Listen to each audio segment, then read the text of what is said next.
제가 3시간이나 차지해가지고 정말로 너무 죄송합니다. 어제 오전에 우리 강동한 교수님은 부산에서 그 1시간 강의하시려고 여기까지 오셨더라고요. 사람들은 이해할 수 없지요. 이렇게 귀한 자리인데 제가 이렇게 서게 돼서 기쁘게 생각합니다. 어제 송기호 목사님하고 저하고 옆에 앉아 있었는데 목사님이 이제 무슨 말 하다가 저한테 근데 목사님 몇 살이요? 그래서 내가 쫄아가지고 아이고 이분이 훅 들어오네. 목사님 몇 살이요? 그러길래 제 나이가 갑자기 생각이 안 나는 거예요. 그래가지고 예 68년생입니다 그랬더니 저는 69년생입니다 그러는 거예요. 저는 70대인 줄 알았어요. 근데 목사님 희망을 가지십시오. 제가 30대에 우리 집사람하고 어디를 가면 딸이냐고 그래. 딸이라고. 30대에는 그랬어요. 근데 지금은 또 내 나이를 보더라고요. 목사님도 그런 날이 옵니다. 걱정하지 마시고 소망을 품고 기도하시면 됩니다.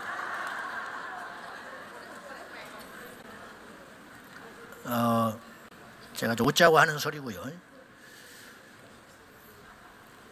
오늘 설교를 위해서 제가 이제 무례를 무릅쓰고 우리 목사님 지금 공동체가 얼마나 모이십니까?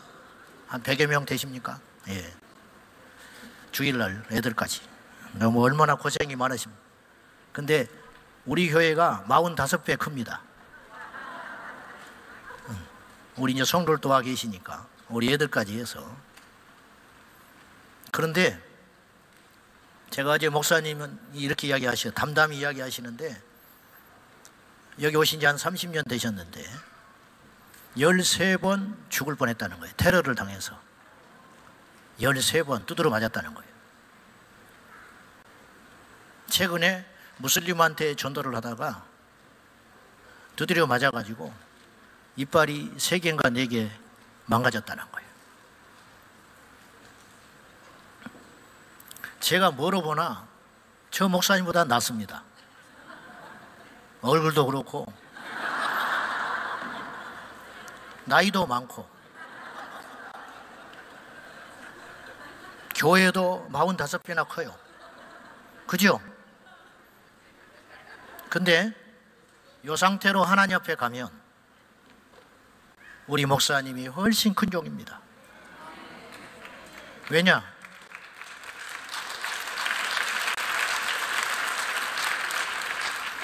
저는 복음 전하다가 두드려 맞아본 적이 없어요. 저는 기껏해야 젊은 날에 전철역에서 전도하다가 침은 한 번 맞아봤습니다. 근데 며칠이 속상하더라고요. 그 침 뱉은 사람이 나하고 상관도 없는 젊은이고 그 침 한 방울이 내 뼛속에 들어온 것도 아닌데 분해서 며칠이 괴롭더라고요. 내가 세상 일 하다가 침 받은 것도 아니고 어설프지만 전도하다가 침 맞아봤는데 탁 하고 침을 뱉고 전도지를 내 앞에서 찢어버리고 하는데 며칠 동안 불쾌하고 기분 나쁘고 나중에 그 전철역을 내가 지나가는데 그 생각이 나가지고 몸이 떨리더라고요. 제가 목사님께 여쭤봤어요. 그렇게 테러를 당하고 어려운 일을 당하면 트라우마가 없냐? 저 같으면 한 번 맞으면 전도 못할 것 같아. 떨려서. 이렇게 한 번 확 죽으면 죽는 것이지만 그래서 제가 우리 집사람하고 집에서 가끔 그런 소리 하거든요. 마지막 때가 돼서 우리가 순교를 한다면 그냥 총으로 한 방 가면 좋겠다. 막 손톱을 뽑아낸다든지 막 물구나무를 세워놓고 우리 주기철 목사님이 그렇게 순교하셨거든요.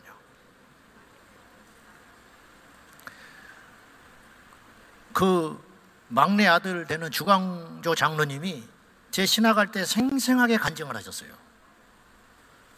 둘째 부인 사별하시고 둘째 부인의 막내 아들이 주광조 장로님이 살아 계셨어요. 우리 학교 다닐 때. 거의 한 30년 됐습니다.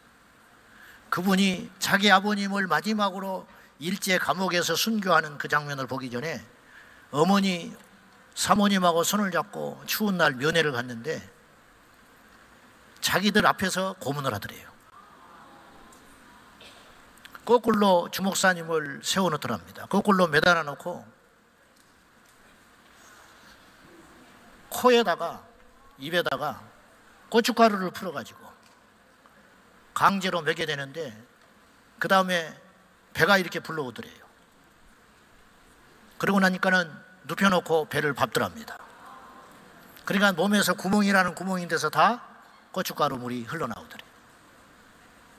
그리고는 다시 매달더니 방망이로 양쪽에 일본 순사 둘이 있어서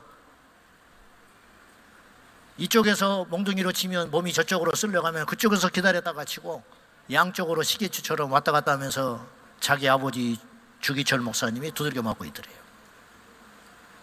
그리고 혼절을 해버리는데 그때 어리지만 너무 어린 나이지만 자기가 직감을 했대요. 우리 아버지가 돌아가시겠구나. 사모님은 오열을 하고 그 자리에서 큰절을 했대요.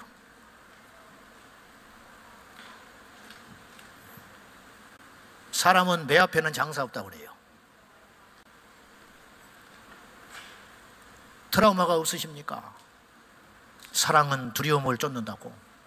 그 영혼이 불쌍하지 두렵지는 않다. 이렇게 이야기를 하셔요.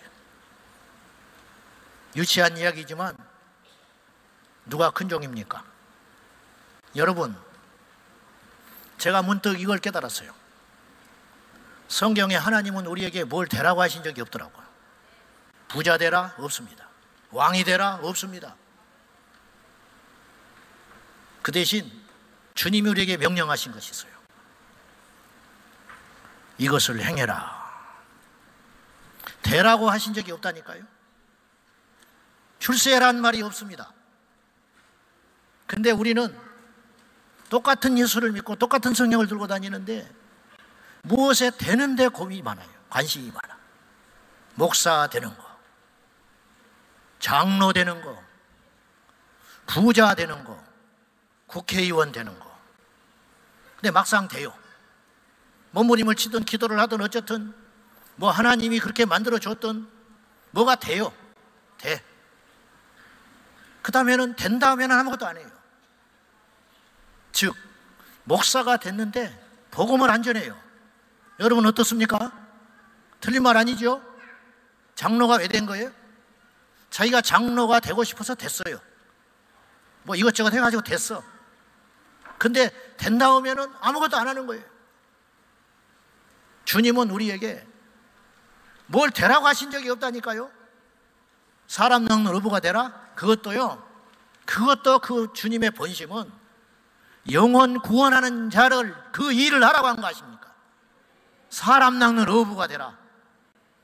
단순히 좋은 어부 돼가지고 고기 많이 잡아서 네 잘 먹고 잘 살아라 그러라고 어부 되라는 거 아니잖아. 영혼의 어부 되라고. 즉 전도자의 삶을 살라고, 전도하라고. 너희는 가라는 거예요. 뭘 되라는 게 아니고 가라. 가서 뭐 하느냐? 모든 족속으로 제자를 삼아라. 그리고 아버지와 아들과 성령의 이름으로 세례를 주라. 그리고 내가 너에게 분부한 모든 것을 가르쳐 지키게 하라. 여러분, 우리 그렇게 삽니까? 이 세상은요, 무엇이 된 사람이 세상을 바꾸는 게 아니에요. 하나님은 그런 것에 안중이 없어요. 성경에 통틀어서 보십시오. 무엇이 돼서 세상 바꾼 사람 하나도 없고, 무엇이 돼서 하나님의 손에 붙들린 사람 하나도 없어요. 다윗이 왕이 돼서 세상 바꾼 거 아닙니다. 하나님의 사람이 되었는데 어느 날 왕이 된 거예요. 그 원리. 자, 오늘 우리도 마찬가지. 여러분, 무엇이 되는 데만 목적을 두면 하나님께서 쓰지 않아요. 내 바벨탑 쌓다 가는 거예요. 아무 쓸모 없습니다. 총회장이 됐습니다. 교단을 대표하는 총회장이 됐습니다. 그거 되려고 혈안에 차 있습니다. 자기 교회 내팽개치고 수년을 돌아다니면서 총회장이 됩니다. 그래서 뭘 합니까? 성경은 이야기합니다. 전도자가 되라. 전도자가 되라고 그러지 목사가 되라고 하지 않았어요. 목사가 되면 다 된 게 아니에요. 여러분도 마찬가지. 우리가 무엇에 되는 데 관심 갖지 말고 주님의 일에 부름받아 그 사명 감당하는 저와 여러분 되십시다. 우리 교수님이 여기 계시잖아요. 보통 세상 사람들은 교수 되면 다 된 거예요. 이제 정년까지 사고 안 치고 그냥 그럭저럭 애들 가르치고 있다가 학점 그냥 펑펑 주다가 인심이나 쓰고 그리고 나중에 탈 없이 은퇴해가지고 연금 따박따박 받고 죽으면 되는 거예요. 그리고 교회 열심히 다니고 장로님 되시고 천국 가면 되는 거예요. 근데 그런 분은 세상을 못 바꿔요. 지금 이영희 교수님이 지금 교수가 이런 거 하면 됩니까? 이런 거 하면 돼요, 안 돼요? 응? 교수님이 이런 뭐 북한통 이렇게 하고 다니면 돼요? 응?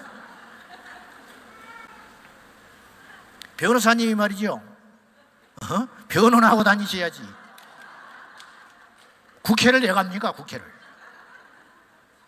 차별금지법을 왜 반대해요, 변호사가 도대체? 응? 어떻게 생각하세요? 목사예요. 목사가 국회를 뭐하러 갑니까? 목사가 때 앞에 뭐하러 올라가가지고 차별금지법 막자고 교회는 내팽개치고 그래서 욕해요. 여러분 무슨 말씀을 하려고 그러는지 아시죠? 여러분이 정상이에요. 우리 교수님이 정상이라고요.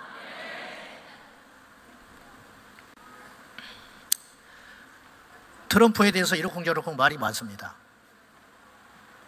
나는 그분이 뭐 거듭난 그리스도인인가? 저는 꼬박꼬박 주일날 교회 안 가는 것 같아요. 그 사람 골프만 치지.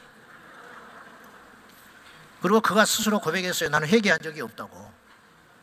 좀 의심이 돼. 근데 그는 고레스인지 다윗인지 난 모르겠지만은 죽은 다음에 주님이 평가하고 역사가 성경의 관점으로 평가를 받겠지만은 그분이 하는 일은 뭐 미치광이 같고 뭐 이상한 엉뚱한 자꾸 이야기를 하는 것 같지만은 언론도 다 믿을 수가 없으니까 미치광이 같이 어찌할 줄을 모르는 어디로 튈지를 모르는 넉비공 같지만은 그분이 내놓는 정책들은 하나님의 사람이 해야 할 일을 하는 것 같아요. 무슨 말이냐면 나는 그분이 다 옳다는 건 아니에요. 나는 인격적으로 문제가 있는 분이라고는 생각해요. 그분이. 그래서 내가 안 만납니다. 오라고 그러는데.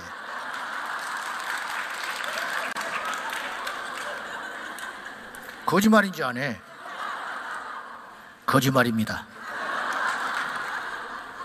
근데 이분이 내놓는 정책들이나 이런 것들이 알고 그러는지 모르고 그러는지 자기 고집으로 그러는 건지 아니면 옆에 참모들이 잘 코치를 내서 그런지 나는 알 길은 없지만 무슨 이득을 바라보고 그러는지 정권 연장을 위해서 그러는지 무엇인지는 모르겠지만 내놓는 정책들이 성경하고 가까워요. 뭐냐? 감세 정책. 이게 감세하는 게 왜 중요하냐면 세금을 잔뜩 걷어들이면 사람들이 정부의 통제를 받게 됩니다. 자유를 잃게 돼요. 돈이 없으니까. 우리나라 정부 보십시오. 세금 올린다고 하거든요. 돈을 잔뜩 뿌려놨으니 이제 걷어들여야 할 거 아니에요. 그러면 국민들이 먹고 살기가 퍽퍽해지고 100만 원 벌었는데 세금을 왕창 가져가면은 하루하루 살기가 벅차고 힘들어지니까 피폐해지고 다른 일에 관심을 갖지를 못하고 예배도 제대로 못 드리고 기도도 못하고 영혼에 대해 관심을 갖지를 못하고 복음도 못 전하는 세상이 되는 거예요. 이게 어떤 세상이냐? 공산주의, 사회주의 국가.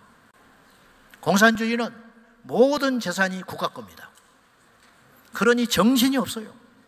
하루하루 개미처럼 일을 하다가 내일이 없이 꿈도 비전도 갖지 못한 채 그렇게 허덕거리다가 이 땅에 거세만 관심을 갖게 하다가 멸망길로 데려가는 거. 이게 공산주의 사상입니다.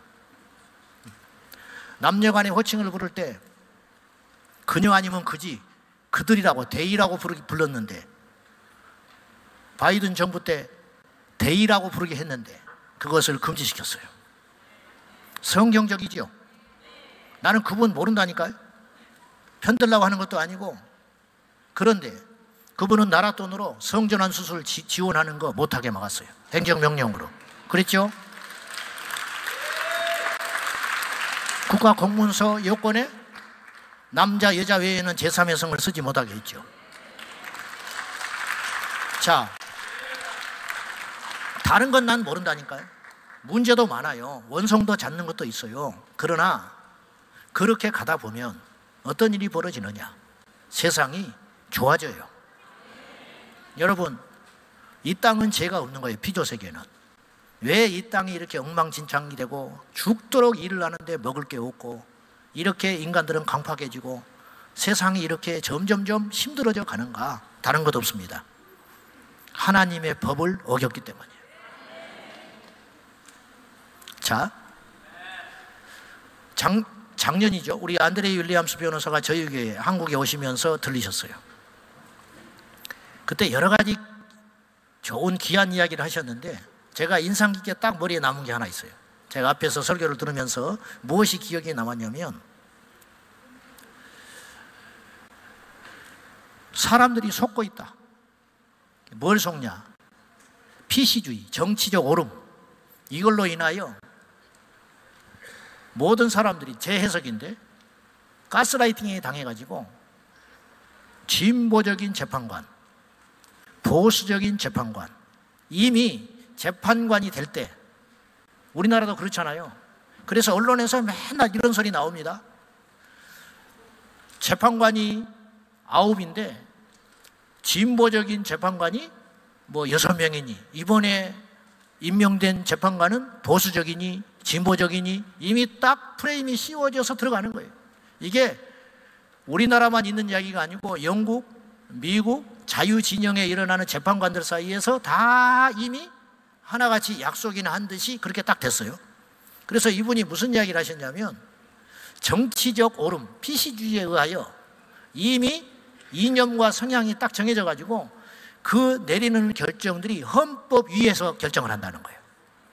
그러니까 재판관이 판결을 할 때 헌법의 기초하에 어떤 것을 옳고 그름 그 기준으로 가지고 내가 남자든 여자든 내가 전라도든 경상도든 내가 민주당이든 국힘당이든 헌법의 기준에 의하여 어떤 사안에 대하여 판결을 내릴 수 있어야 되는데 그것을 깡그리 무시하고 진보적인 재판관은 진보적인 편향적인 재판을 하고 보수적인 재판관은 보수적인 생각과 이념에 사로잡혀서 어떤 판결을 하는데 그러면 그 판결이 제대로 나오겠냐 이 말이죠. 제대로 안 나오겠죠. 그러면 그런 일이 반복해서 벌어질 때 전 국민이 들고 일어나야 되거든요. 근데 우리가 전부 언론에 가스라이팅을 당해가지고 내 자신부터 딱 포기해버리는 거예요. 받아들여버리는 거예요. 바보처럼 인정해버리고 마는 거예요. 왜? 저 사람은 원래 그런 사람이야. 저 사람은 저런 판결을 내릴 수밖에 없는 사람이야. 그래서 대항하지 않고 싸우지 않고 수긍해버리는. 그래서 제가 볼 때 요새는 정치인들이 정치하기가 너무 쉬워요. 왜? 국민들이 잠자고 있거든요. 무슨 짓거리를 해도 며칠 지나면 잊어버려요. 대자보 하나 대학생들이 붙일지를 몰라. 모여서 항의하는 사람도 하나 없어. 엄청난 위험한 발상들을 가지고 어떤 일을 하고 있는데 국민들이 전부 잠자고 있어요. 침묵하고 있어요. 저는 정치적 이야기를 하고 있는 게 아니에요. 지금 진리, 비진리 이야기를 하고 있는 거예요. 우리 생존에 대한 이야기, 우리 신앙에 대한 이야기, 우리 자녀들에 대한 이야기, 한 나라의 미래에 대한 이야기. 이대로 흘러가면 이 세상은 어떻게 될 것인가? 우리 예수님 오시기 직전에 세상은 어떻게 될 것인가? 그것을 이야기하고자 하는 거예요. 우리도 모른 채 세뇌당하고 있어요. 자, 신앙도 그렇다 이 말이죠. 무서운 것은 무슨 말이냐? 신앙도 성향을 매기기 시작했어요. 제가 여기 와서 이제 영광스러운 호칭을 하나 얻게 됐는데 지옥 설교 전문가. 근데 참 저는 귀하게 생각합니다. 그런데 보세요. 제가 그런 설교를 하잖아요. 제가 어디 가서도 그런 설교를 한다고 그랬잖아요. 집회 가면 나는 그 일종의 사명같이 생각하고 해요. 왜냐하면 내가 지옥을 향하여 가고 있었던 사람이거든요. 제가 우리 교회에 새신자가 오면은 이렇게 이야기합니다. 알아듣기 쉽게 하려고. 꼭 성경적이라고 할 수는 없지만, 자, 초신자니까 그들의 입장에서 내가 이렇게 이야기를 해요.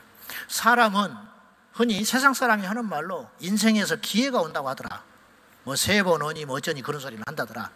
그걸 믿을 바는 아니지만 알기 쉽게 내가 설명을 하겠는데, 당신에게 구원의 기회가 만약에 세 번 있다고 치자.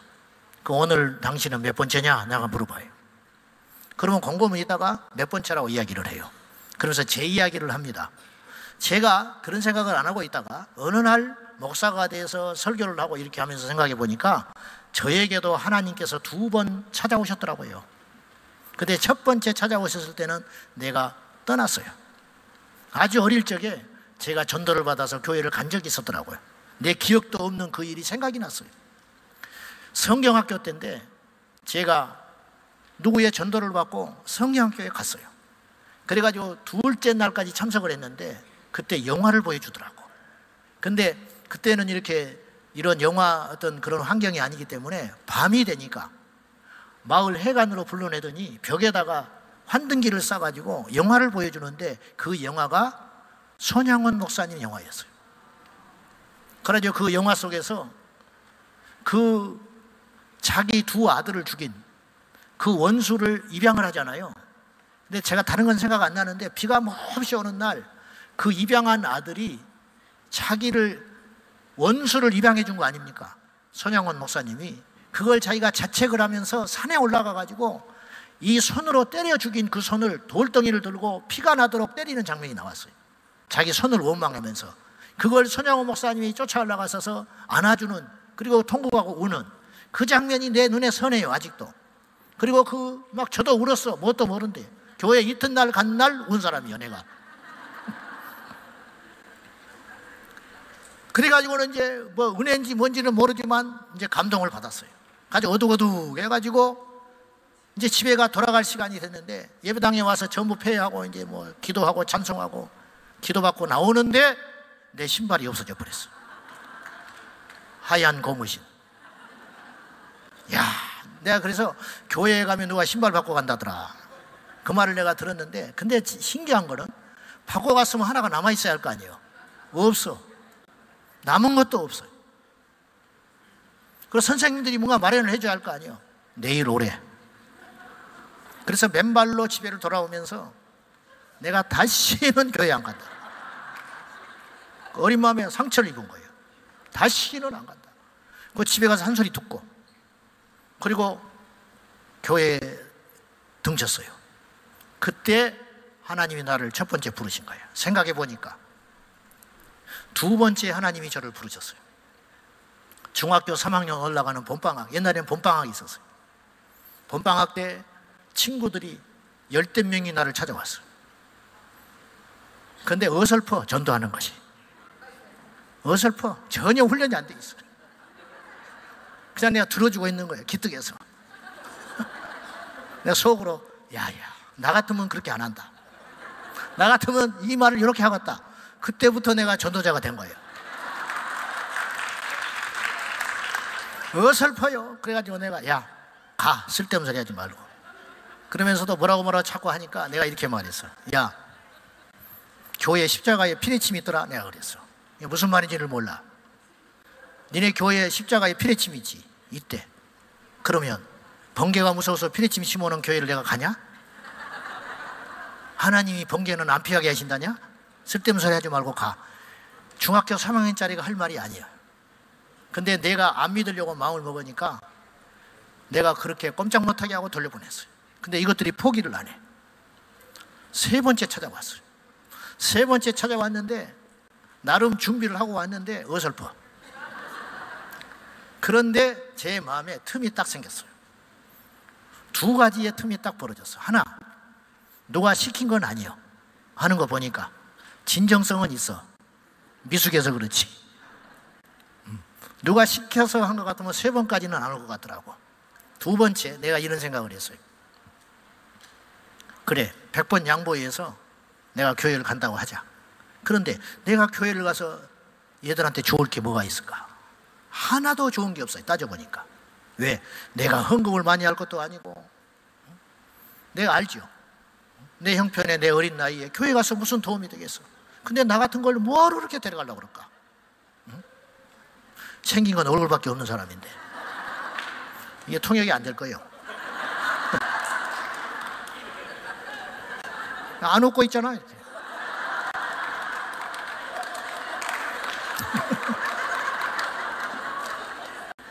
그런데 그것이 제 마음에 딱 파고들었어요. 그래서 나도 모르게 내 입에서 툭 말이 나와버렸어요. 한 번만 갈게.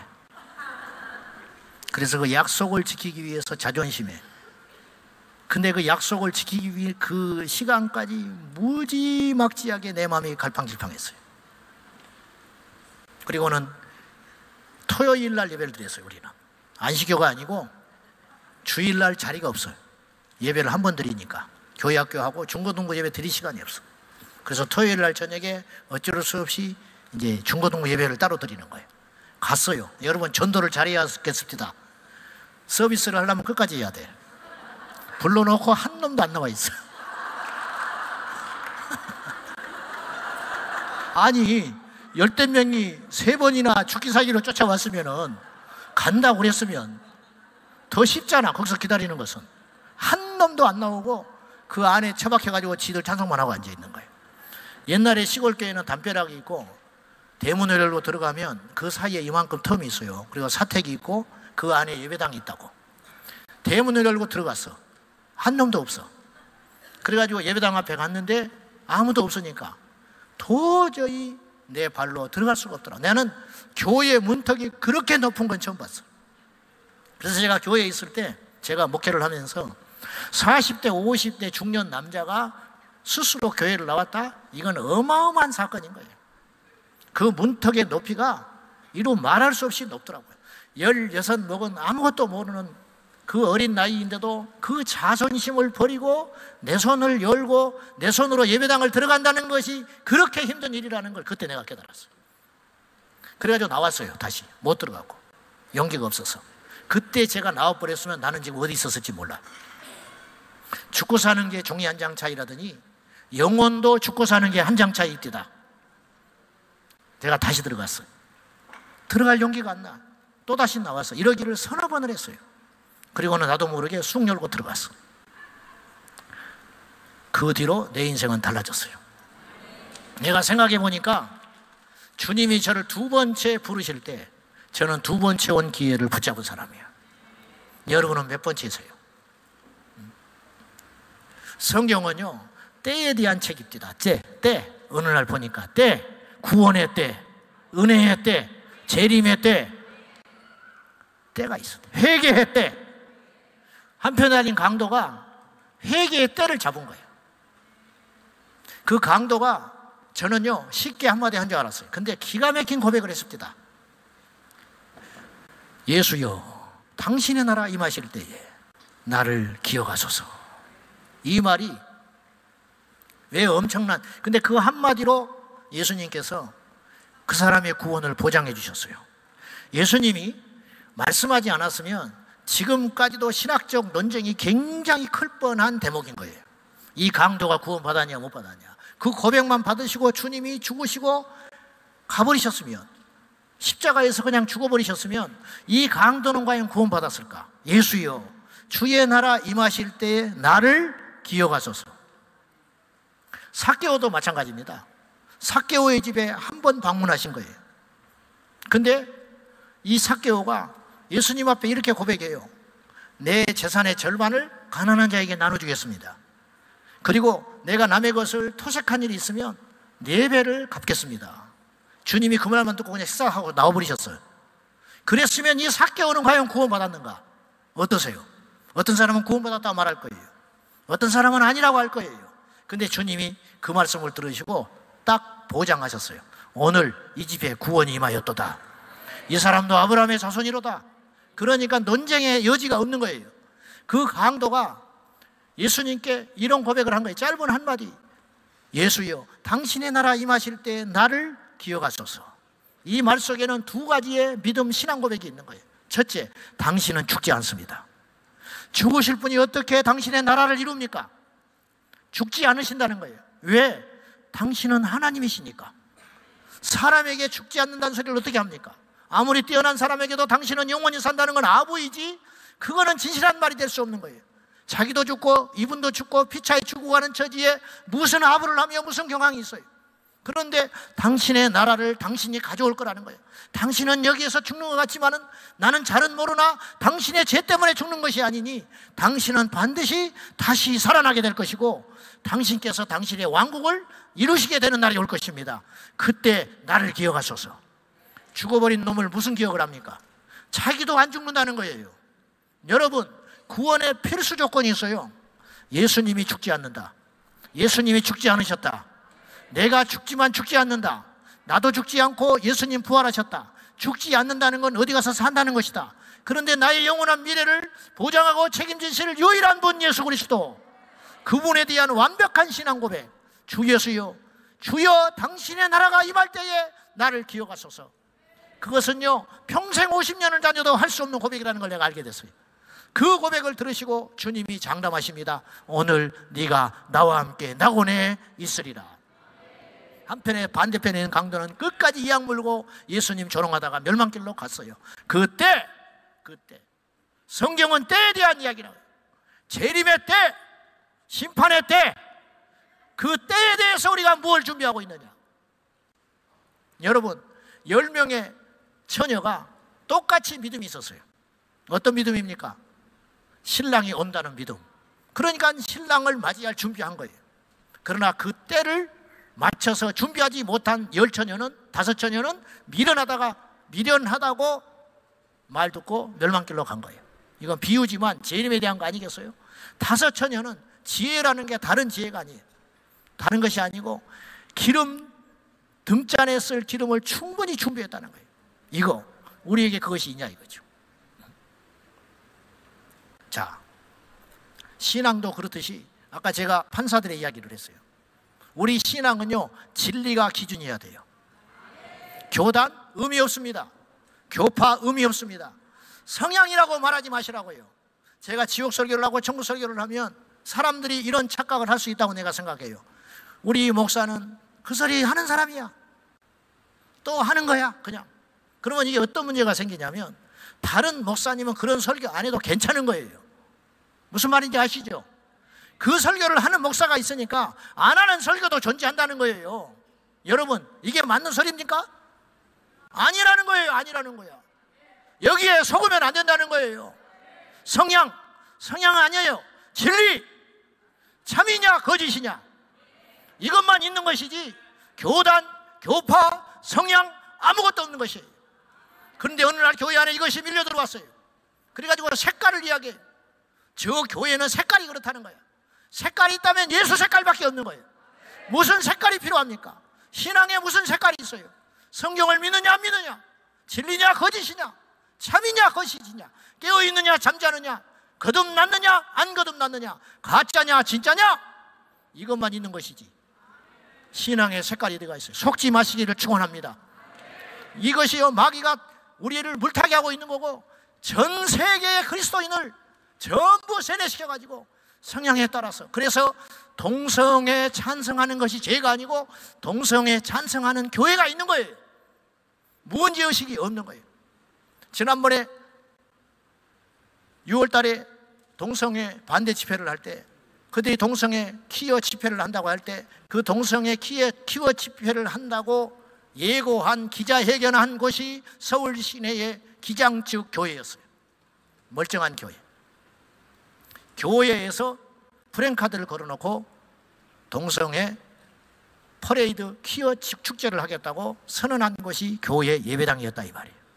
저는요 말세가 무엇이 말세일까? 말세의 징조가, 예수님이 언급하신 말세의 징조가 여럿 나오거든요. 마태복음 24장에 뭐 지진이니 기근이니 전쟁이니. 근데 절대적인 두 개의 징조가 있다고 봐요. 징조가 첫째는 질서가 깨지는 거예요. 질서는 두 종류가 있어요. 위아래의 질서, 그리고 좌우의 질서가 있는 거예요. 위아래의 질서가 깨지는 거. 그래서 주님이 이렇게 말했어요. 자식이 부모를 대적하는 것이 말세의 현상이다. 그럴 수 있잖아요. 요새 그렇잖아요. 근데 이게 말세의 징조라는 거예요. 이게 왜 심각한 문제냐? 위아래의 질서가 깨졌어요. 자식이 부모를 대적하는 거예요. 사람들이 하나님을 대적하는 거예요. 이게 질서 없어요. 학생이 선생님의 말을 듣지 않아요. 부하가 상사의 말을 듣지 않아요. 그걸 당연하게 생각해요. 무엇의 이름으로? 인권이라는 이름으로 속고 있는 거예요. 인권으로 질서를 깨고 있는 거예요. 인권으로 질서를 파괴하고 있는 거예요. 좌우의 질서라는 건요, 가장 깨기 힘든 질서인 거예요. 남자, 여자, 좌우지요. 아내와 남편, 동등한 것입니다. 남자와 여자는 동등한 거예요. 굴복하고 복종하는 관계가 아니에요. 남녀의 관계는 동등한 관계요. 인류상 가장 깨기 어려운 질서인데 이것이 어느 날부터 깨지기 시작했어요. 남자가 여자가 되고 여자가 남자가 되는 거예요. 이것이 말세의 징조 중에 가장 강력한 징조 중에 하나고, 또 하나가 있어요. 그건 뭐냐? 멸망에 가증한 것이 거룩한 것에 서기 시작하는 거예요. 이런 일은 없었어요. 근데 다니엘이 예언한 것을 예수님께서 가져오셔서 다시 한번 못을 박아서 이야기하셨어요. 그리고 사도 바울이 또 그것을 인용을 했어요. 그래서 성경에 3번 나오는 거예요. 그런데 멸망에 가증한 것이 거룩한 것에 서게 된다. 즉 거룩한 것과 속된 것이 구분되지 않게 된다는 거죠. 근데 이것이 너무 오랜 시간 동안 치밀하게 마귀가 작업을 해가지고 가져왔기 때문에 사람들이 눈치를 채지를 못해요. 그래서 승려가 강단에 서요. 수녀가 강단에 서요. 예수님 당시에, 그리고 초대교회 당시에는 상상할 수 없는 일이에요. 그런데 사람들은 이것을 폭이 높다고 박수를 쳐요. 환호를 해요. 교회하고 사찰이 가까운 데 마주보고 있는데 교회에서 프랜카드를 걸어줬어요. 석가탄신일 4월 초파일 때 부처님 오심을 축하드립니다. 부처는 안 와야 되는 거예요. 와야 돼요, 안 와야 돼요? 우리끼리 아는 말이에요. 자, 부처가 와가지고 얼마나 많은 사람이 지옥을 끌고 갑니까? 지금 이 시간에도 얼마나 많은 사람이 그 우상 앞에 절을 넙죽넙죽 하면서 하나님의 자리를 대신하고 있는 그 우상 앞에 신이라고 부르고 있는 거죠. 근데 부처님 오심을 교회에서 축하하면 돼요, 안 돼요? 축하했어요. 그랬더니 그해 12월 달에 품앗이 한다고 절에서 아기 예수님 오심을 축하드립니다. 그리고 성탄절 예배 때 중들이 찾아왔다고 그래요. 교인들이 박수치면서 환영해 줬어요. 저는 우리 교회는 그런 교회 되고 싶지 않아요. 세상에서 손가락질 받고 옹졸하고 별소리를 다 들어도 나는 그런 교회 안 했으면 안 했지 하고 싶지 않다.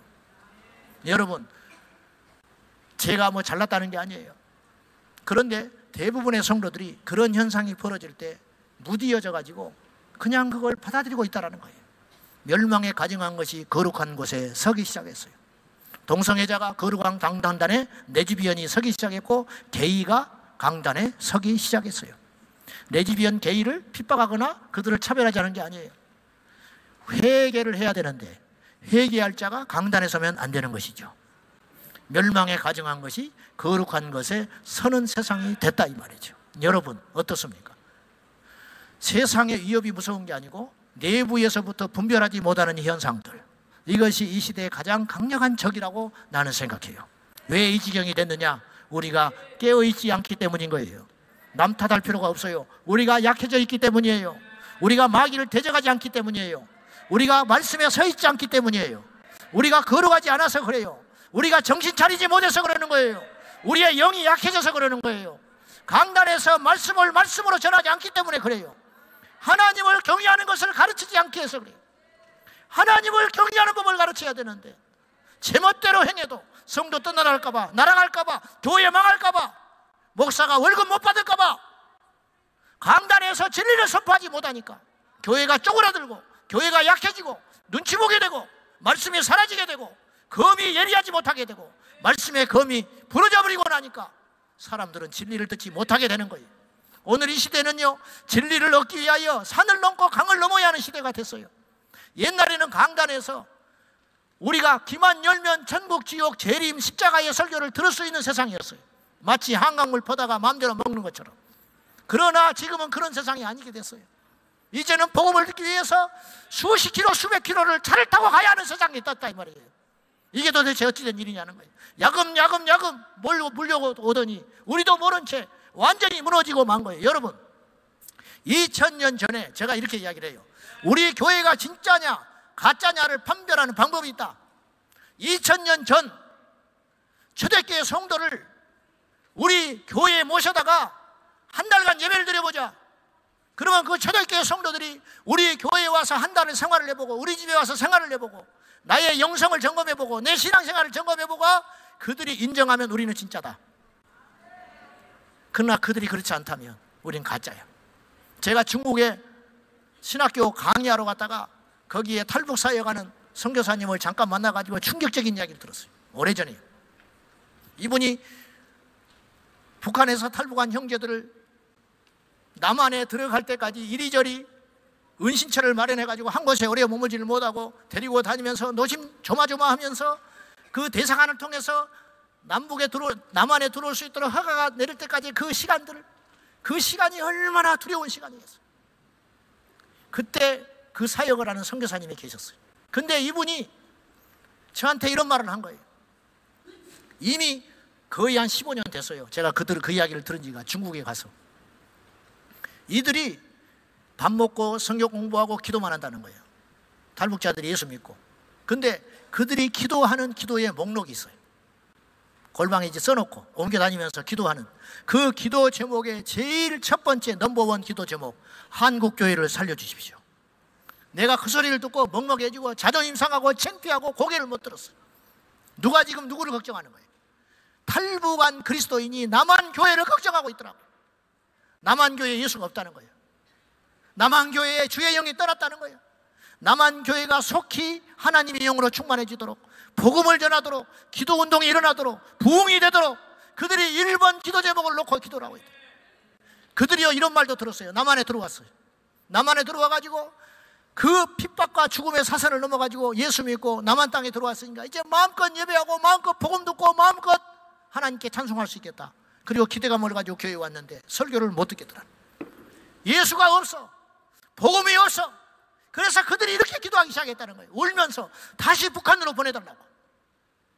북한에는 핍박과 어려움, 목숨을 거는 예배가 있지만 그곳에는 예수가 있었는데 남한 땅의 교회는 왜 예수가 없냐고. 너무너무 자존심 상한 거예요. 너무너무 속상한 거예요. 어째서 이 지경이 되는 거예요. 생명이 떠나버리니까. 제가 감히 할 말은 아니지만은, 실례되지만은, 제가 로이드 존스 목사님을 흠모하는 사람입니다. 그분 책을 거의 읽었고 그분이 연구하는 사람의 강의도 내가 들어봤어요. 그래서 사적인 이야기도 제가 제법 압니다. 그분의 일화들을. 그래서 제가 이번에 웨스트민스터에 가서 개인적으로는 설교를 하고 싶은 것이 내 개인적인 큰 영광이라고 생각했어요. 그러나 제가 우리 교수님께 그랬어요. 세 개의 교회를 선택하라고 하더라고. 주일날 예배를 드릴 때. 제법 큰 교회가 있고 중간이 있고 그 다음에 웨스트민스터 교회가 있는데, 웨스트민스터 교회는 어려워서 목사님도 없고 사례를 주지 못하니까 장로님들이 돌아가면서 설교를 하는 교회가 됐다는 거예요. 내가 그건 익히 알고 있었어요. 관광지처럼 돼버렸다는 거예요. 제 개인적으로는 웨스트민스터에 가서 강단에 서서 설교를 하는 것이 내 평생에 잊을 수 없는 영광이지만 되도록 많이 모이는 교회에 나를 보내주세요. 제가 부족하고 한없이 못난 종이지만 한 사람이라도 더 있는 곳에 가서 복음을 전하고 싶은 욕심이 있었어요. 그래서 두 번째 이제 그 교회를 가게 됐는데, 로이드 존스 목사님이 거기서 목회하실 때 제가 알기로 3천여 명 모이는 교회였어요. 그리고 이분이 은퇴하고 60년대 은퇴하고 나서 그 제자들이 하고 이야기하면서 이런 이야기를 했다는 거예요. 그 제자들 중에 하나가, 목사님은 평생에 몇 번 설교하셨습니까? 이렇게 물었어요. 그분은 신비주의자 아니거든요. 근데 몇 번 설교했냐? 횟수를 물어보는 게 아니에요. 진짜 설교를 몇 번 했냐는 거예요. 이분이 잠시 머뭇거리다가 내 평생에 설교를 3번 한 것 같다 그랬어요. 로이드 존스 목사님이 3번 설교할 때 그때 어땠습니까? 그랬더니 이분이 이렇게 이야기를 했어요. 내가 그 웨스트민스터 채플에서 설교를 하는데 예배하는 그 시간에, 설교하는 순간에 내 영이 예배당 천장에서 자기를 보고 있더래요. 이런 경험을 3번 했다는 거예요. 제가 그 자리에 꼭 가고 싶었어요. 나도 한번 그래 보려고. 그런데 3번 그런 경험이 있었다는 거예요. 그리고 이분이 하나님의 심판에 대해서 설교를 하면요, 성도들이요, 지금 이렇게 앉아 있잖아요. 요 앞에 성경책 놓는 그 보면대가 있지 않습니까? 이걸 꽉 쥐고 두려워가지고 손을 못 풀었대요. 공포영화 보듯이. 그랬던 교회가 지금 어떻게 됐습니까? 유지조차도 못하는 그런 교회가 됐잖아요. 저는 그것이 남의 이야기가 아니라고 생각해요. 우리가 사랑하는 조국 대한민국 교회가 그렇게 될 수 있어요. 우리 교단, 대한예수교 장로회 통합측 교단이 10년 전에 성도가 약 280만 명이었어요. 물론 허수도 있어요. 막 여기저기 등록돼 있을 수도 있으니. 어쨌든 숫자적 통계로는 280만이었어요. 그런데 10년 만에 몇 명이 줄었냐? 59만 명이 줄었어요. 심하게 줄을 때는 1년에 10만 명이 줄은 적도 있었어요. 근데 최근에는 1만 명밖에 안 줄었다고 좋아하는 형편이 됐어요. 1만 명밖에 안 줄어서 다행이 돼. 이게 통계가 나온 거예요. 우리 교단에 60% 이상이 교회학교가 없습니다. 교회학교 아이가 한 명도 없어요. 그런데 우리는 아무런 염려가 없어요. 여러분, 우리가 에스더처럼 살면 안 돼요. 왕궁에 있어서 세상 돌아가는 줄 모르고 그냥 한 달 동안 왕이 자기를 부르지 않은 그 현실 앞에 답답해하고 걱정하고 있어서는 안 된다고요. 우리는 주님의 눈을 가지고, 우리 교단의 목사만 2만 5천 명, 장로가 3만 5천이에요. 목사만 됐지, 죄송하지만 복음을 안 전하니까, 자기 할 일을 안 하고 있으니까 이 지경이 된 거예요. 여러분, 오늘 우리가 엄청난 대가를 치르고 여기에 와 계시다고 그랬어요. 저는 여러분이 경이스러워요. 저 같으면 안 왔을 것 같아. 저는 하도 졸라서 왔어요. 정말이에요. 내 돈 내고 직업, 직장, 며칠 동안 눈치 보고 와서 좋을 게 뭐가 있어요? 왔다 가서 미국에서, 한국에서, 영국에서 온다는 건 내가 이해해. 근데 어떻게 미국에서 건너옵니까? 어떻게 한국에서 건너옵니까? 설교를 한다면 설교를 할 목적이 있으니까 온다고 치지만은, 설교를 들으러 뭐라 여기까지 옵니까? 기도를 뭐라 여기 와서 합니까? 한국에서 하지. 비행기 타러 오는 시간에 거기서 하고 있으면 더 낫지. 돈 안 들지, 더 많이 기도하지, 밥도 잘 먹지, 잠자리도 편하지. 근데 뭐하러 이렇게 오신 거예요 도대체? 이게 이해가 안 가는 거예요. 근데 여러분 아십니까? 여러분이 할 일 하고 계시는 거예요. 누군가는 해야 할 일을 하고 계시는 거예요. 결코 헛되지 않아요. 자, 구세군의 창리사 윌리엄 부스는 1912년에 돌아가신 분인데, 돌아가시기 전에 뼈 때리는 우려스러운 예언을 6가지 하고 죽었어요. 미래의 세계교회가 이렇게 될까 걱정된다는 거예요. 근데 이런 예언은 안 맞아야 돼요 사실은. 근데 정확하게 맞아떨어져 버렸어요. 첫째, 앞으로 미래교회는 그리스도 없는 기독교가 될 것이다. 그리스도가 빠져버린 기독교, 어디 어지간해서는 그리스도가 안 나와요. 예수가 빠진 설교, 예수가 빠진 교회, 예수가 빠진 행사, 그런 교회가 될 거다. 두 번째, 성령 없는 종교. 귀신 쫓으면 이단 소리 듣습니다. 성령이 일하시면 이단 소리 들어요. 요크서 출신 스미스 위글리스 워스 목사님, 이분은 공부를 하지 못한 분이에요. 배관공. 아내를 잘 만나서 글씨를 깨우치고 뒤늦게 예수 믿어서 종이 됐어요. 이분은 성령에 의지하여 평생 사역을 했어요. 이분이 행한 일을 보면 놀라울 정도예요. 한 번 어느 교회 집회를 갔는데 그 교회 부목사님이 다리가 없어요. 의족을 끼고 있는 두 다리다. 그걸 알잖아요. 앉아 있어도. 이분이 담대하게 선포했어. 스미스 위글리스 워스 목사님이 내일 구두가게에 가서 신발을 맞춰서 신으시오. 이거 굉장히 무례한 소리예요 사실은. 자칫 들으면 조롱하는 소리처럼 들을 수 있어요. 의족이 끈 사람한테 신발을 맞춰 신으라니. 기분도 나쁘고 믿어지지 않았고, 그러나 강사 목사님이니까 아무 소리 못하고 집으로 돌아왔어. 그리고 자기는 안 가려고 그랬어요. 의미 없어요. 신발을 맞춰 신으면 무슨 의미가 있어요? 의족 낀 사람이. 근데 주님께서 불순종하고 있는 이 종에게 주님께서 친히 오셔서 말씀을 하셨어요. 내 종의 말을 들어라. 내 사랑하는 종의 말을 들어라. 그렇게 이야기했다고 그래요. 내 사랑하는 종, 그의 말을 들어라. 거부할 수 없어서 아침에 일찍 갔어요. 문을 열자 들어가서 앉아가지고 내 발에 맞는 신발 한 컬레를 주세요. 그랬더니 사이즈가 어떠냐고 물어봤어요. 근데 자기가 신발을 맞춰 신어본 적이 없기 때문에 사이즈를 말을 못해. 그래서 내 발에 맞는 걸 그냥 주세요. 그렇게 얼떨결에 이야기를 했어요. 그랬더니 점원이 신발을 가져다가 그의 의족 발에다가, 자기도 보니까 의족이야. 근데 민망할까봐 그냥 신기는 거야. 딱 신기는 순간 진짜 살이 돼버렸어요. 이게 성경에만 있는 이야기가 아니에요. 예수께서 말씀하셨어요. 너희가 나를 믿으면 내가 하는 일도 할 것이고 나보다 더 큰 일도 하리라. 예수님을 무시하자는 게 아니고 예수님도 이런 일은 하지 않으셨어요. 그래서 저는 그 말을 이렇게 해석을 해요. 너희들이 앞으로 살아갈 세상은 너무도 다양하고 복잡한 세상이 될 것이다. 그리고 나는, 예수님은 3년여 공생했잖아요.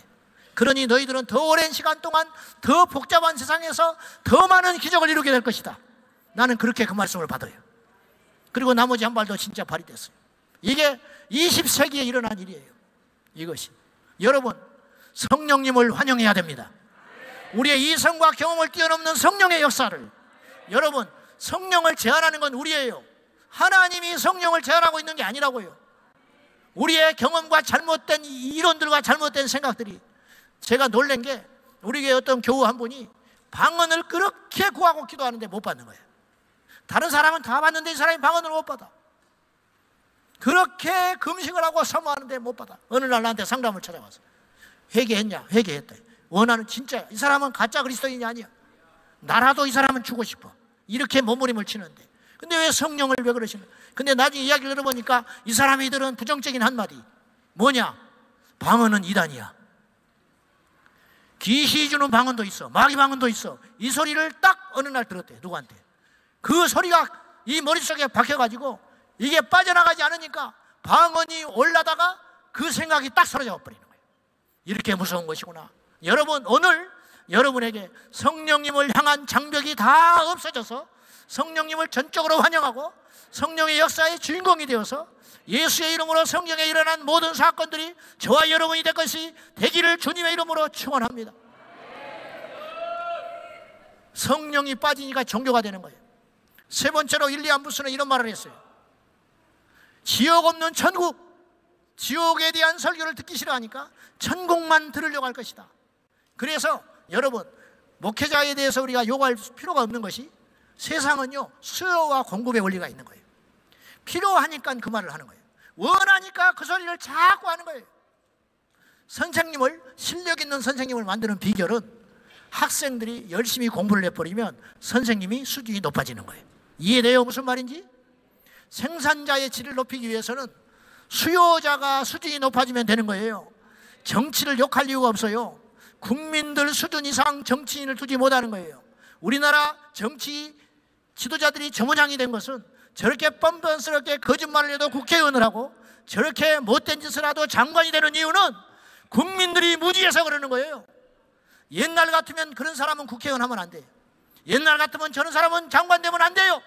그런데 국민들이 무지하니까, 국민들이 침묵하고 있으니까, 국민들이 눈을 가리고 귀를 막고 있으니까 정치인들이 제멋대로 하고 몇 년 있다가 다시 나오고 얼마 있다가 다시 나오고 계속 그 일이 반복이 되는 거예요. 전라도라고 찍어주고 경상도라고 찍어주고 나한테 뭐 해준다고 찍어주고 우리 집 아파트값 올려준다고 찍어주고 우리 동네에 길 닦아준다고 찍어주니까 나라가 이 지경 이 모양이 되는 것이. 그래서 우리들의 수준 이상의 정치인을 둘 수 없다는 거예요. 성도들의 수준이 높아져야, 성도들의 귀가 열려야 설교자의 강단의 설교가 달라지게 될 줄로 믿습니다. 우리에게 복음을 전해주시오. 왜 우리 교회는 차별금지법에 대하여 말하지 않습니까? 왜 동성애는 죄라고 말을 하지 않습니까? 왜 우리는 길거리 나가서 외치지 않습니까? 이렇게 거룩하게 기도하며 정중하게 압박하여 여러분의 교회를 바꾸는 이 시대에 깨어있는 종들이 되어줘야 한다, 이 말이에요. 달라들어 할 말이 아니요, 깨어나야 된다, 이 말이에요. 첫째는 내 영혼이 깨어 일어나야 돼요. 내가 깨어있지 않으면 누구도 깨우지를 못해요. 예수님께서는 우리에게 너희가 먼저 제자가 되라. 제자가 되어야 제자 삼는 거예요. 거듭나야 전도할 수 있는 거예요. 내가 예수 만나야 예수 만날 수 있게 하는 것이라고요. 이건 망고의 법칙 아닙니까? 지옥 없는 천국의 법랑. 거짓말이에요. 지옥이 없는데 어떻게 천국이 있습니까? 천국이 있다는 건 지옥이 있다는 것이. 네 번째, 회개 없는 용서. 회개한 적이 없어요, 성도들이. 회개하라, 천국이 가까이 왔느니라. 회개해야 천국 가는 거예요. 할렐루야. 근데 회개 없는 천국은 공허한 이야기예요. 여러분, 예수님도 그랬고 세례요한도 그렇고 똑같은 말을 했어요. 단어 하나 틀리지 않고 첫 마디가 이거였어요. 회개하라, 천국이 가까이 왔느니라. 회개를 가르치지 않으니까 변하지 않아요. 회개를 가르치지 않으니까 거룩하지 않아요. 회개를 가르치지 않으니까 죄를 버리지를 못하는 거예요. 이 시대가 그렇게 됐다 이 말이죠. 거듭남 없는 구원. 이게 다섯 번째. 여섯 번째, 마지막, 하나님 없는 정치. 하나님이 빠진 정치를 하니까 이 세상이, 교회 안에도 세상의 정치가 난무하는 그런 세상이 되어버렸다는 거예요. 여러분, 소름 끼칠 정도로 이 시대가 그렇게 똑같이 되어가고 있다는 거예요. 이런 예언들이 정확히 맞아가는 이때에 우리가 깨어 일어나서 이 시대를 하나님 앞에 바꾸지 않으면 소망이 없다라는 거예요. 오늘 여러분이라면 충분해요. 아까 제가 서두 이야기했어요. 뭐가 되려고 하지 말자. 목사가 된 게 다가 아니에요. 선교사가 된 게 아니에요. 그것이 다가 아니에요. 성도면 어떻고, 장로면 어떻고, 교회 온 지 1년이면 어떻고, 모태신앙이면 어떻고, 3대째 예수를 믿으면 어떻고, 무슨 일을 하든지 먹든지 마시든지 무엇을 하든지 하나님의 영광을 위해서 해라. 그것만 하면 된다는 거예요.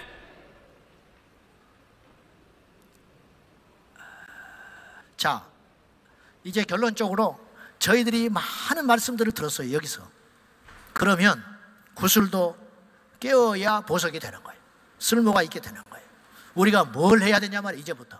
이제 우리가 고국으로 돌아갈 거 아니에요. 마귀는요 벌써 운동하기 시작했어요. 마귀는 벌써 여러분 집에 가서 기다리고 있어요. 마귀는 벌써 여러분 예배당 여러분이 앉는 그 자리에 가서 앉아 있다고. 여기서 돌아오기를 기다리고 있어요. 학수고대하고 있어. 오기만 해라, 싹 뺏어버린다. 오기만 해라, 또 옛날로 돌아가게 만들리라. 지금 그러고 있는 거예요. 지금. 그렇죠? 그게 안 보이십니까? 그것이 예감이 안 되세요?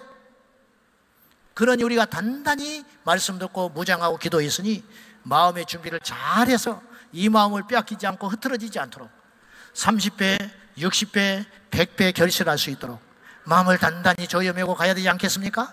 자, 그러면 제가 마지막으로 이렇게 여러분에게 건의하고 싶은 거예요. 노아의 시대에는 결국은 두 종류의 부류의 사람들밖에 없어요. 첫째는 노아가 있는 거예요. 두 번째는 노아의 시대를 사는 사람들이 있는 거예요. 여러분 보세요. 노아의 시대를 살았던 사람들은 다 멸망하여 죽었어요. 우리는 노아가 돼야 돼요. 노아의 시대에 같이 살아도 안 된다고. 노아가 돼야 된다고요. 그런데 창세기 6장에는 자세히 말씀하지가 그렇게까지 자세히는 안 해놨는데 예수님께서 노아의 시대에 있었던 이야기를 마태복음 24장에 다시 이야기를 하셔요. 예수님께서 구약의 이야기를 가져왔다는 것은 그 사건이 진짜였다는 거예요. 요나의 비유도 가져오셨죠. 그것은 정말로 요나가 큰 고기 뱃속에서 사흘을 살았다는 뜻이에요. 노아의 홍수는 절대 설화가 아닙니다. 거짓된 이야기가 아니에요. 예수님이 장담했어요. 노아의 홍수는 정말 있었다고. 그리고 무지개는 그냥 우연히 피는 게 아니라고요. 그건 언약의 표징인 거예요. 구름 사이에 무지개를 보여주심으로 다시는 물로 심판하지 아니라는 징표라고요. 그럼 물로 심판하지 않는다면 뭘로 심판하는 것이냐? 불로 심판하시. 이제 물로 심판하지 아니하고 불로 심판하시는 때가 온다고 베드로 사도는 그의 서신서에서 이야기했어요.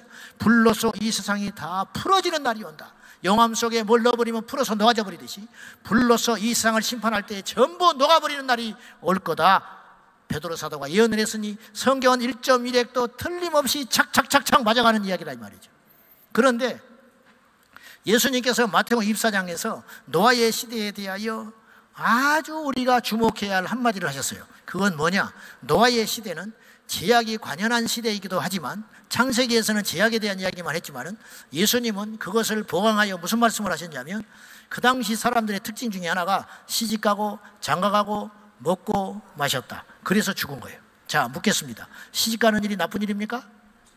장가가는 일이 나쁜 일입니까? 내 돈 가지고 먹는 것이 나쁜 일이에요? 내 돈 가지고 마시는 일이 잘못된 일이에요?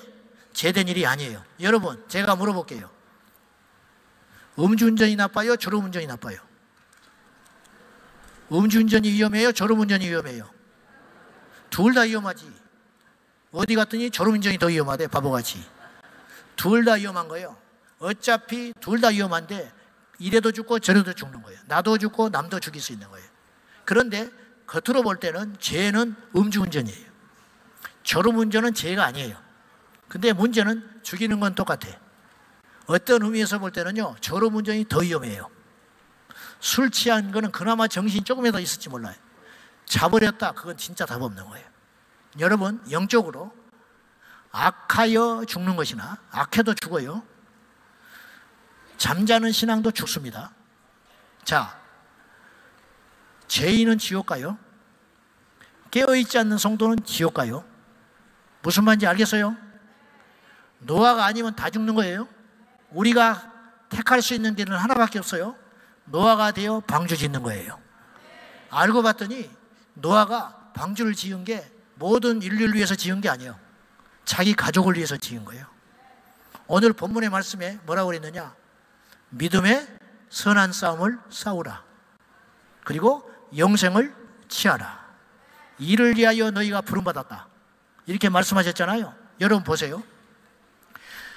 선한 싸움을 하는 것과 영생을 얻는 것은 상관이 없는 문제처럼 보여요. 예수 믿는 사람이 싸우면 돼요? 평화롭게 잘 지내야지. 근데 탁월한 계시를 받았던 바울은 이 비밀을 우리에게 가르쳐 주는 거예요. 뭐냐? 싸워야 영생을 얻는다. 그래서 계시록에 천국에 가는 사람은 누가 가느냐면 이긴 자가 가는 거예요. 승리하는 자가 가는 거예요. 특이하잖아요.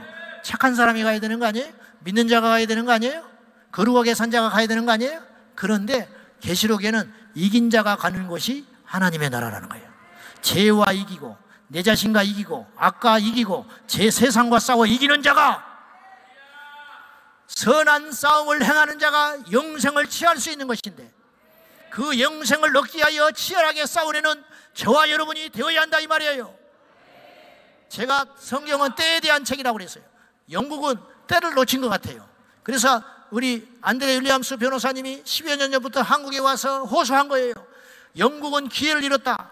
대한민국은 절대로 차별금지법을 통과시키는 나라가 돼서는 안 된다고 남의 나라에 와서 절규하고 있는 거예요.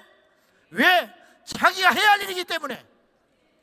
성경에는 어떤 사람이 복을 받느냐? 내가 봐봤어요. 어쩌다가 복을 받는 거예요. 어쩌다가. 복을 목적으로 산 사람은 절대 복을 못 받아요. 어쩌다가 복을 받고 어쩌다가 부자 되는 거예요. 아브라함이 부자 되려고 갈대아 우르 땅을 떠난 게 아니에요. 말씀을 쫓아갔을 뿐인데 부자 된 거예요. 다윗이 왕이 되려고 골리앗을 죽인 게 아니에요. 하나님의 이름이 모욕당하는 꼴을 못 보고 나섰다가 왕이 된 거라고요. 하나님은 이런 자를 찾는 거예요. 오지랖이 넓은 사람, 내 가정 챙기고 나만 천국 가는 사람 말고 모든 일 속에 하나님의 심장을 가지고 외칠 수 있는 이 사람, 이 마음에 불붙은 이 사람. 엘리야가 뭐하러 아합을 맞섭니까? 자기만 제대로 믿어서 하나님 나라 가버리면 되지. 승천에 가버리면 그만이지. 무엇하러 갈멜산에 850명을 모으라고 그 선한 일을 피우는 것이에요. 다니엘 나이가 80이 넘었고 자기 나라 남유다 땅은 멸망해버리고 없어요. 기도해도 의미가 없는 거라고요. 이제 자기 안일만 찾으면 돼요. 이 사람도 딸린 식구가 있을 것이고 이 사람도 자기 자식이 있을 거 아니에요. 그러나 다니엘은 그렇게 살 수 없었어요. 그래서 예루살렘을 향하여 창문을 열어놓고 30일 동안 기도를 금지당하고 그 안에 기도만 하면 사자굴에 집어넣는다는 엄포를 알고도 전에 하던 대로 하루에 3번씩 예루살렘을 향하여 창문을 열고 기도했더니 예레미야 선지자를 통하여 예언하신 그 약속이 다니엘 노년에 이루어진 줄로 믿습니다. 다니엘은 예루살렘 귀환의 소식을 들었어요. 그러나 고령으로 따라가지 못한 것뿐이라고요. 그 약속을 붙잡고 기도했더니 결국은 그날이 오더라 이 말이에요. 여러분, 이 세상이 캄캄합니다. 어두워집니다. 그렇다고 우리가 희망을 버릴 필요는 없는 것이에요. 우리가 그 소망의 날을 붙잡고 우리 주님이 대역전드말을 이루도록 우리가 깨워서 기도하는 저와 여러분 되어야 할 줄로 믿습니다. 할렐루야! 이제 우리가 댁으로 돌아가면 말씀을 믿어야 됩니다. 여러분, 김일성이도 믿는 사람이 있어. 김일성이를 신으로 믿는 사람이 있어요. 우리나라에 가면 허경영이라고 있어.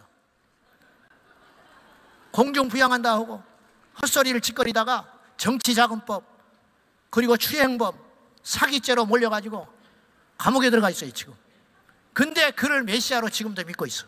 그가 편지를 보냈어요. 낙담하지 말라. 이런 고난은 내가 피하지 못할 사건이고 곧 있으면 모든 것이 밝혀져서 내가 하늘궁으로 들어가리라. 그리고 이런 정신없는 소리도 했어. 2000년 전 내가 빌라도에 의해서 불의한 재판을 받고 죽었느니라. 그런데 내가 이런 고난을 당하는 것은 내 섭리니라. 다시 돌아갈 것이다. 그러니까 흐트러지지 말고 꼬박꼬박 헌금하고 그냥 기다리고 있거라. 근데요, 놀랍게도 그 말을 믿는 사람이 있어. 우유를 3만 병을 만들어가지고 그 우유병 겉에다가 허경영이라고 쓰면 그 우유가 영생불사하는 불로유가 돼가지고 늙지를 않아. 그걸 마시면 암이 나. 암 났다는 놈이 한 놈도 없어. 근데 그 말에 세뇌당해가지고 우유를 사가지고 거기에다가 부패돼가지고 곰팡이가 피었는데 버리질 않고 그걸 꼬박꼬박 먹다가 배탈 나고 설사나고 장염 걸린 사람이 수두룩해. 근데 믿고 있어. 여러분, 허경영이도 신으로 믿는 사람이 있어요. 장길자를 하나님 어머니라고 믿는 사람이 우리나라에 30만 명이에요. 안상홍을 하나님이라고 믿는 사람이 30만 명이에요. 그래서 안상홍 찬양, 안상홍 찬양 그 짓거리를 하고 있어요. 우리가요 비웃었는데 어제 우리 교수님이 강의하실 때 북한에서 일어나는 현실에 대해서 화면을 보여주셨어요. 김일성을 얼마나 사랑하는지, 김일성이를 얼마나 신으로 추앙하고 있는지. 프랭카드에 김정일 프랭카드에 비가 오는데 밖에다가 걸어놨다고 울면서 그걸 걷어가는 걸 봤어요. 쇼가 아니요, 진짜 믿는 거예요. 근데 우리는 전도지가 바닥에 떨어져 있으면 뭡니까? 예수님 사진이 박혀 있는 전도지가 땅바닥에 뒹굴고 있으면 울고 있냐고. 교회에 십자가가 삐뚤어져 있으면 통곡합니까? 교회에 십자가가 불 안 들어온 교회가 수두룩해. 돈이 없어서 못 고쳐. 그런데도 우리는 아무 생각 없이 다니고 있는 거예요. 우리의 믿음이 그들만도 못해. 가짜를 믿는 저들도 저렇게 믿음으로 자기의 삶이 바뀌는데, 바뀌었잖아요, 나쁜 쪽으로. 근데 우리는 성경을 안 믿고 있는 거예요. 기억하세요. 성경은요 100%만 믿어야 할 책이야. 무슨 말이냐? 더하지도 말아라. 더하면 성경에 기록된 모든 재앙이 너에게 더하리라. 빼지 마라. 99% 믿으면 안 돼요. 빼면 너의 이름을 생명책에서 지워버리리라. 성경은 더하지도 말고 빼지도 말고 그냥 그대로 믿어야 할 책이라 이 말이에요. 성경만 믿으면 돼요. 성경에서 우리에게 뭐라고 합니까? 죄와 싸우라. 영생을 취하라. 침묵하지 말고 세상에 나가서 빛이 되고 소금이 되라고 말하지 않습니까? 여러분, 우리 모두가 고국으로 돌아가서, 우리 교회로 돌아가서, 우리 가정으로 돌아가서 선한 싸움을 하기 시작하면 우리 조국 대한민국이 변하고 이곳의 영국이 변하고 온 세계 열방이 변하게 될 줄로 믿습니다. 정신승리만 하고 가지 말라고요. 제발 여기서만 용감한 성도가 되지 말자고요. 행동하라. 싸우라. 선한 싸움을 하여 마귀를 대적하면 우리가 가는 곳마다 마귀가 떠나가게 될 줄로 믿습니다. 마귀를 대적하라. 그리하면 피하리라. 세상의 불의에 맞서라는 거예요. 겁장인가 되어 숨지 말고 침묵하지 말고 내 처자식만 챙기느라고 이기적인 신앙으로 살지 말고, 우리가 살면 얼마나 산다고, 이래도 저래도 죽고 사는 것은 여호와의 손에 달려 있는데 하나님 앞에 갔을 때 무엇하다 왔느냐고 물으시면 할 말이 있는 인생이 되자 이 말이에요. 저는 송 목사님보다 큰 종이 아니에요. 나는 테러를 당한 적도 없고 길에서 노방전도 한 적도 오래됐어요. 교회에서만 큰소리치고 살아요. 너무너무 부끄럽고 죄송하고 이래서 되겠는가? 우리도 모른 채 뜨거워져가는 그 동안에 갇힌 개구리처럼 점점점 야성을 잃어버리고 기도를 잃어버리고 예배를 잃어버리고 복음 전하는 걸 잊어버리고, 우리가 이렇게 이 지경으로 가면은 좋아할 것은 마귀밖에 없고 우리가 절대로 이상히 이길 수 없다고요. 깨어 일어나기를 축원합니다. 우리 모두가 깨어 일어나 한 사람이라도 복음을 외치고 예수를 위해 죽겠다고 결단하면 그곳에서 새로운 역사가 일어나게 될 줄로 믿습니다. 11명이 세상을 바꾼 거예요. 그렇지 않습니까? 11명이 세상을 바꿨어요. 우리는 이렇게 많잖아요. 독립군 분대장이었던 김학철옹은 이런 말을 하고 죽었어요. 한번 보여주세요. 편하게 살려거든 불의에 외면하라. 그러나 사람답게 살려거든 불의에 저항해라. 그렇게 이야기했어요. 편하게 살려면 그럭저럭 살면 돼요. 눈 감고 귀 닫고 살면 돼요. 그러나 하나님은 우리에게 그렇게 살라고 부른 게 아니에요. 사람답게 살려면 저항해라. 성도답게 살려면 죄와 싸우라. 내 자녀라면 세상의 불의에 대항해라. 이렇게 성경은 우리에게 말하고 있는 거예요. 말씀 맺으랍니다. 사랑하는 여러분, 제가 존경하는 목사님이 하나 있어요. 연천에 최영학 목사님이 몇 년 전에 저를 찾아왔어요. 연천에 10만 평 이슬람이 땅을 사가지고 캠핑장 허가를 냈어요. 캠핑장은 위장인 것이고 무슬림들이 모여가지고 기도회를 하려고 구은수가 안수 집사한테 허가를 내줬어. 여기에 문제라는 거예요. 지금 이분이 혼자 방방 뛰다가 나를 찾아왔어요. 내가 어떻게 도와주면 되겠습니까? 프랜카드를 거시오. 명을 내가 받아줄게요. 서울, 경기 북부, 인천 10만 명 서명을 받아줬어요. 그리고 연천을 전부 프랜카드로 도배를 했어요. 그리고 우리가 2번 가서 시위를 해줬어요. 연천 구민인 것처럼 해가지고 우리 성도들 데리고 직장 휴가 내고 뜨거운 대학볕에 코로나 때 마스크 쓰고 내가 군청 앞에 가서 구은수 나오라 그랬어. 당신 집사냐? 집사가 어떻게 이슬람 캠핑장을 허가를 내주냐? 나와라. 근데 하나님은 공의로운 하나님이야. 지방선거 앞두고 그 사람이 불의가 드러나가지고 공천을 못 받고 떨어져 버렸어요.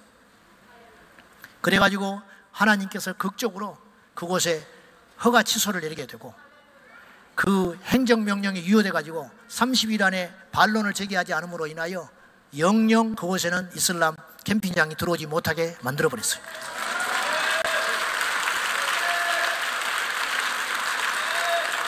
제가 그 목사님께 이렇게 격려를 했어요.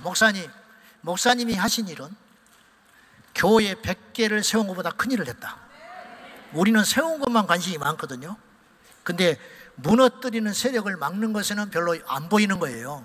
여러분, 거기에 이슬람 캠핑장 7,000평이 세워지는 것이 교회 100개 없어지는 것보다 더 큰 이력이 있는 거예요. 교회 100개 개척한 게 문제가 아니고 그것도 귀한 일이지만 그보다 더 큰 일을 했다고 내가 격려를 해줬어요. 그랬더니 이분이 내 평생에 잊지 못할 말을 했어. 차를 타고 오면서 저한테 눈물이 글썽글썽 해가지고 목사님 저는요 너무 감사하다는 거예요.